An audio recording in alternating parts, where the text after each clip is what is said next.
Hello friends, welcome back to my YouTube channel in medico आयु।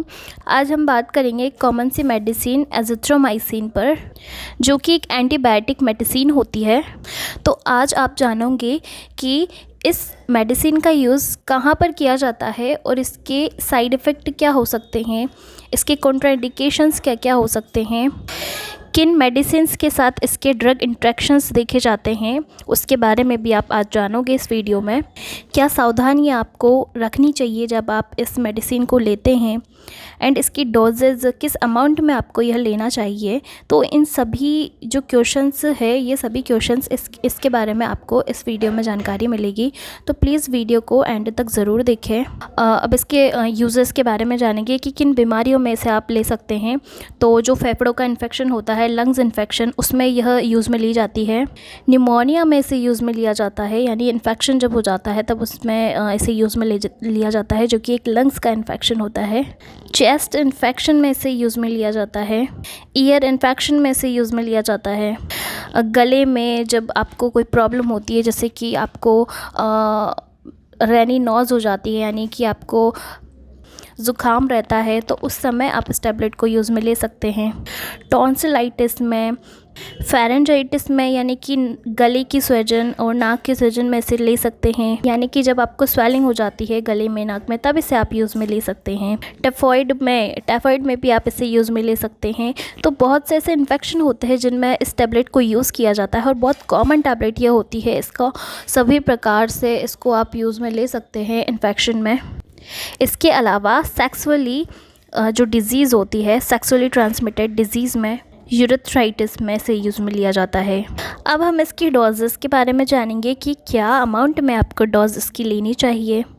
Normally जो इसकी common dose होती है वह 500 mg की इसकी डोज होती है, जिसे कि आप सुबह शाम आप इसे ले सकते हैं खाना खाने के बाद। और कई बीमारियों के अंदर इसे 250 मिलीग्राम यानी कि 250 मिलीग्राम और 1 मिलीग्राम की डोज में भी इसे प्रिस्क्राइब किया जाता है, या 1 ग्राम की डोजेज़ में भी इसे प्रिस्क्राइब किया जाता है। ये तो हो गई एडल्ट डोज की बात। और अगर हम चाइल्ड में बात करें तो चाइल्ड में इसे 10 मिलीग्राम की डोज में पर केजी यानी बॉडी वेट के अकॉर्डिंग इसे प्रिस्क्राइब किया जाता है डॉक्टर के द्वारा।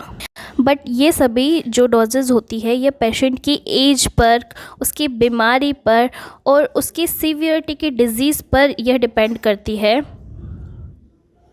अब बहुत सारे लोग यह सवाल करते हैं कि इसे कब तक लेना चाहिए, कितने दिनों तक इसे लिया जाना चाहिए। तो जब तक आपके डॉक्टर आपको यह जिस अमाउंट में, यानी कि जिस टाइम तक आपको यह प्रिस्क्राइब की जाती है, यानी कि आपको जितनी दवाइयाँ दी जाती है, उस दवाई को आपको प्रॉपरली टाइम टू टाइम आपको उस समय तक लेना होता है।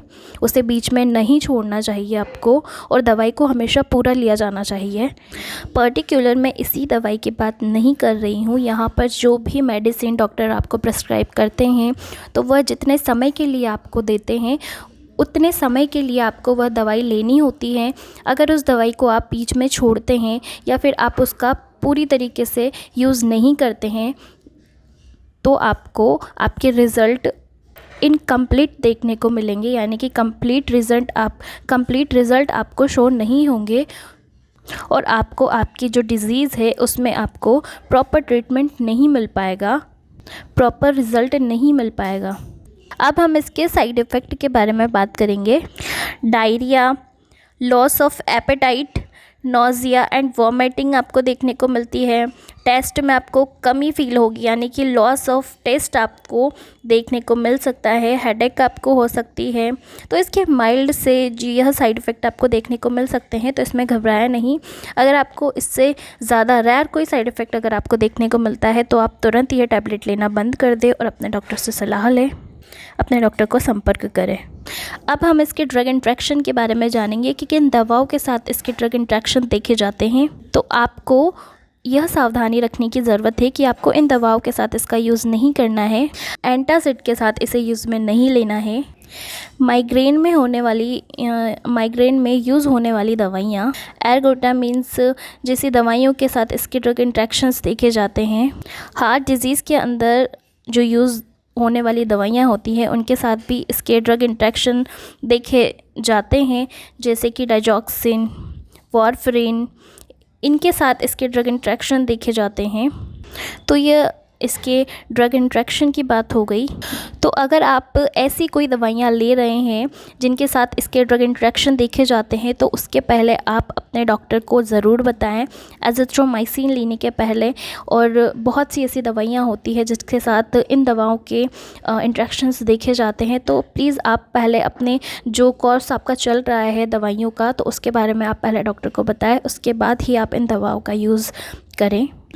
तो आज हमने एजिथ्रोमाइसिन के बारे में पूरी जानकारी आपको दे दी है। अगर आपको वीडियो से रिलेटेड कोई भी प्रॉब्लम आती है तो प्लीज़ आप कमेंट बॉक्स में कमेंट कर सकते हैं। अगर आपको वीडियो पसंद आती है तो प्लीज़ वीडियो को लाइक, शेयर और कमेंट ज़रूर करना और चैनल को सब्सक्राइब करना और नीचे दिए गए बेल आइकन को प्रेस ज़रूर करना फ्रेंड्स। Thank you.